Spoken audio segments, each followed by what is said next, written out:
आजकाल अभ्यासाला नव्हे भावनांना महत्व. कुणाच्या भावना दुखावल्या असतील तर मी खेद व्यक्त करतो. राम मांसाहारी या वक्तव्यावरील वादावर जितेंद्र आव्हाड यांच्याकडून पडदा. कुठेही लपून बसले तरी जितेंद्र आव्हाडांचा वध करणार. अयोध्येमध्ये परमहंस आचार्य महाराजांचा इशारा. आव्हाडांना जगातली कोणतीही ताकद वाचवू शकत नाही. परमहंस महाराज संतापले. जितेंद्र आव्हाडांना अटक करा. राम कदम यांची मागणी. घाटकोपर पोलीस ठाण्याच्या बाहेर भाजपचं आक्रमक आंदोलन. राम कदम यांच्याकडून आव्हाडांच्या विरोधात एफआयआर.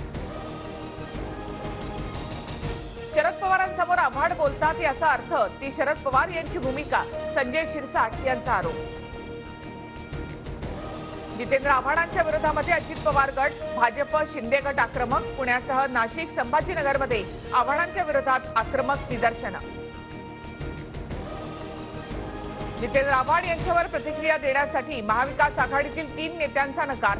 सुप्रिया सुळे, संजय राऊतांसह अनिल देशमुखांच्या नो कमेंट्स.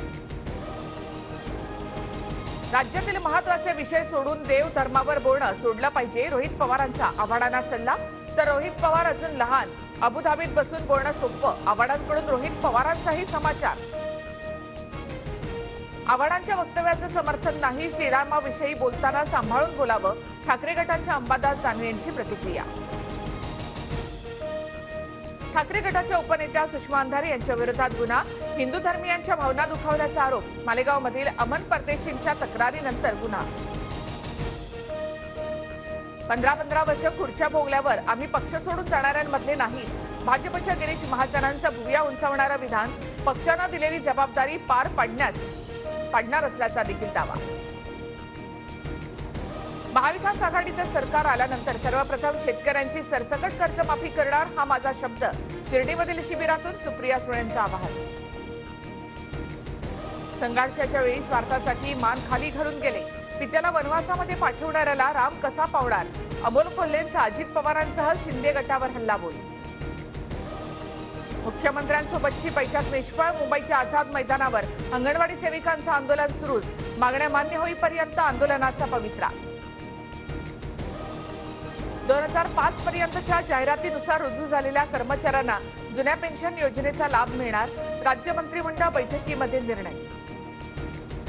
राष्ट्रवादीचे आमदार अपात्रता प्रकरणाची आजची सुनावणी रद्द. विधानसभा अध्यक्ष राहुल नार्वेकरांच्या तब्येतीच्या कारणास्तव सुनावणी रद्द. शिवडी नावाशेवा सागरी सेतूसाठी 250 रुपयांचा टोल. मंत्रिमंडळ बैठकीमध्ये मोठा निर्णय. 12 जानेवारीला मोदींच्या हस्ते सागरी सेतूचं उद्घाटन. बीडमध्ये पुन्हा एकदा गर्भलिंग निदान करण्याचा धक्कादायक प्रकार उघड. गेवराईमधील एका घरामध्ये आरोग्य विभाग आणि एलसीबीची धाड. एका महिलेला बेड्या. डॉक्टर पळून गेल्याची माहिती. कोरोना झाल्यास 5 दिवस होम क्वारंटाईन राहा. राज्यातील कोविड टास्क फोर्सचा नागरिकांना सल्ला. वयस्कर व्यक्तींना मास्क लावण्याच्या सूचना. लोकसभेआधी मला अटक करण्याचा भाजपचा हेतू. त्याच हेतूने बरोबर लोकसभेच्या आधी मला समन्स पाठवलं. अरविंद केजरीवालांचा भाजपवर आरोप. दुसऱ्या कसोटी सामन्यामध्ये भारताला जिंकण्यासाठी 79 धावांचं लक्ष्य. आफ्रिकेचा दुसरा डाव 176 धावांवर कोलमडला. बुमराहसह सर्वाधिक 6 विकेट्स.